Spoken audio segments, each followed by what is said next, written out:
Bonjour à tous.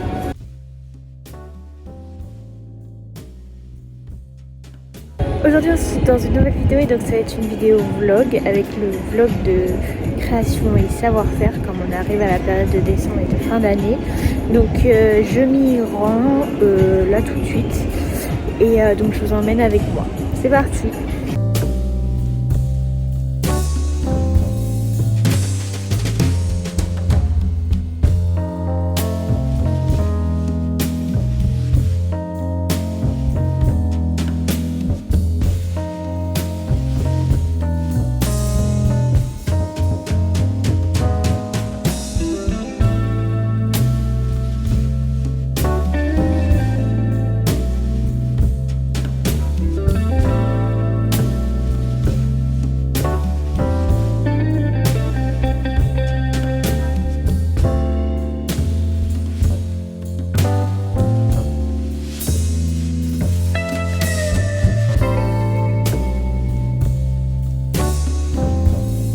Donc ça y est, je suis rentrée. Concernant mon avis global sur le salon, je suis dégoûtée parce qu'il y avait énormément de monde.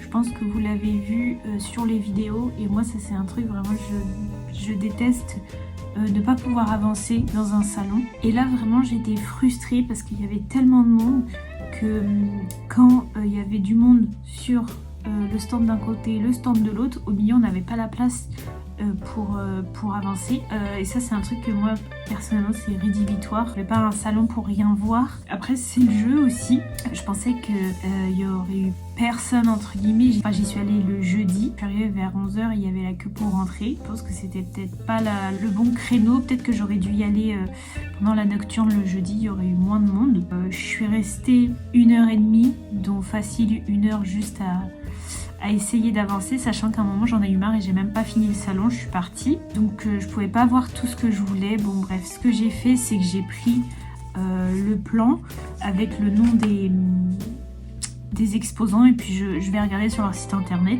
Aussi, concernant la taille, je trouvais que ça allait, sachant qu'ils ont ouvert des pôles que je trouve super intéressants, notamment le pôle éthique, mais pareil, je n'ai pas pu rentrer puisque les allées étaient encore plus petites que les allées principales. Je n'ai pas pu rentrer en fait parce que je pouvais pas, vraiment, littéralement je ne pouvais pas. Donc ça, un peu dégoûté, mais c'est pas grave, je vais regarder sur le plan. Ensuite, moi il y a un truc que je comprends pas trop malheureusement avec le salon création et savoir-faire, c'est que plus le temps passe, moins je vois la différence avec l'aiguille en fait. On retrouve les mêmes exposants. Alors oui, maintenant c'est un peu fusionné, mais pour moi création et savoir-faire, j'attends aussi beaucoup plus de choses au-delà de l'art du fil, par exemple autour de la pâtisserie ou de la cuisine, enfin surtout la pâtisserie. Moi qui est très intéressée, qui en fait, alors là il y en avait, mais je crois qu'il y avait peut-être 2 stands, ou alors je les ai pas vus. Peut-être 2 stands autour de la pâtisserie, alors que j'avais souvenir qu'il y a quelques années c'était beaucoup plus développé. Pourquoi pas voir d'autres savoir-faire que je vois pas également à l'aiguille en fait, donc peut-être plus le bricolage, enfin vraiment d'aller au-delà. Et pour moi il y a quelques années c'était comme ça et j'ai l'impression là c'est de plus en plus rapproché. Et en fait c'est l'aiguille en fait en hiver. Pareil, je suis aussi dégoûtée, c'est que j'ai pas pu faire l'allée, comment ils appellent ça, l'allée de l'inspiration. J'ai pas pu la faire puisque en fait j'ai même pas tilté, mais je suis partie avant en fait parce que voilà. Ouais voilà. En fait sur le plan, bon j'essaierai de vous le rajouter peut-être si je peux, mais tout ça en fait c'est travaux d'aiguille, filet aiguille, tout ça, et le reste c'est maison créative. Mais en soi, pour moi, tout est retrouvable à l'aiguille en fait. Enfin bref, je ne voulais pas repartir bredouille. Donc j'ai quand même acheté quelques trucs évidemment. Il y avait quelque chose que je cherchais. Je cherchais sans chercher. Et donc là, c'était l'occasion. Alors, pour vous dire, oui, j'ai tout acheté. En fait, j'ai acheté qu'un seul stand. Et je suis partie. Mais je voulais voir les livres. Enfin bon, bref, c'est pas grave. Donc j'ai acheté à Kikiku. Déjà l'année dernière j'avais acheté, enfin ça fait plusieurs années, j'aime beaucoup leur stand parce que c'est beaucoup des coupons, donc pour découvrir des matières, des tissus, c'est vraiment sympa. Surtout que j'ai regardé sur internet, ils n'ont pas de site internet, ils n'ont pas de site marchand, du moins pour les particuliers, c'est un site marchand pour les professionnels. Pour vous dire le stand, oh là là, c'était vraiment... bref, il y avait du monde, voilà. Donc dans un premier temps, c'était quelque chose que je cherchais. J'ai acheté, je sais pas si on peut appeler ça du tissu. Bon, on va dire oui que c'est quand même du tissu thermo-résistant. Enfin une matière thermo, une matière qui retient la chaleur ou la fraîcheur. Donc ça c'est pour faire par exemple des glacières ou plein de petites choses comme ça. Donc là c'est un rouleau, c'est un coupon de 50 par 70 et les 3 c'était 10 €. Donc je crois l'unité c'était 3,50 et les 3 c'était 10 €. Donc j'en ai pris 3. Et ensuite là tout ce que je vais vous montrer c'est des coupons. Alors je crois que c'est aussi 50 par 70. À l'unité ils sont à 2,50 et si on en prend 5 ils sont à 10 €. Donc pour commencer, alors là vraiment j'étais surprise. J'ai acheté ce tissu, je vous montre de plus près. En fait c'est un tissu, un tissu façon tricot. Alors déjà je trouvais que la couleur était magnifique et j'étais vraiment étonnée par cette qualité. Je trouvais ça super intéressant et je me suis dit pourquoi pas faire des choses. Moi je déteste le tricot, je préfère le crochet, je déteste le tricot, je trouve ça super lent. Et donc là je me suis dit let's go enfin.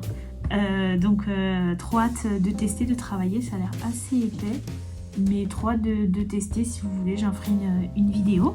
Ensuite, alors c'est une qualité que j'aime énormément et plus le temps passe plus je découvre en fait qu'il y a différents aspects. C'est le nid d'abeille. Donc là j'ai pris un nid d'abeille classique et cru, je crois, enfin non blanc. Là un autre écru. Là c'est étrange mais c'est un plus plat. Je sais pas si vous verrez la différence entre les deux. Lui est beaucoup plus profond, lui est un petit peu plus plat. Et là c'est un micro nid d'abeille. J'aime trop cette qualité parce que on a l'aspect du nid d'abeille mais en plus fin. Donc pour les créations c'est super pratique quand on a besoin de faire des choses plates. Je sais pas si vous voyez ce que je veux dire. J'ai pris, je sais pas, ça m'a attiré. Bon, alors il n'y avait pas trop de couleurs, enfin du moins pas trop de couleurs qui m'intéressaient. J'ai pris la polaire bouclette, je sais pas si je peux dire ça, vous voyez comme ça, moumoute, polaire bouclette, voilà. J'ai pris, j'en ai pris 5 aussi, mais j'ai pris 2 marrons, 2 noirs et un gris, voilà. Pour faire, je sais pas, même des pochettes, hein, c'est pour changer de texture, je trouve ça super intéressant. Et donc je me suis dit pourquoi pas. Et voilà, c'est tout ce que j'ai trouvé entre guillemets. Donc j'en ai eu pour 32,50 €, ce que je trouve très raisonnable. Après je me rends pas compte comme c'est plié que de la taille des coupons. Mais pour découvrir de nouvelles qualités, c'est super intéressant. Et puis pour faire des petites pochettes avec Noël qui arrive, pourquoi pas. Donc j'espère que cette vidéo vous aura plu. Dites-moi en commentaire si vous êtes allés au salon et ce dont vous m'avez pensé. N'hésitez pas à liker, partager et à vous abonner. Et un instant, je vous dis à bientôt pour une prochaine vidéo. Voilà, au revoir!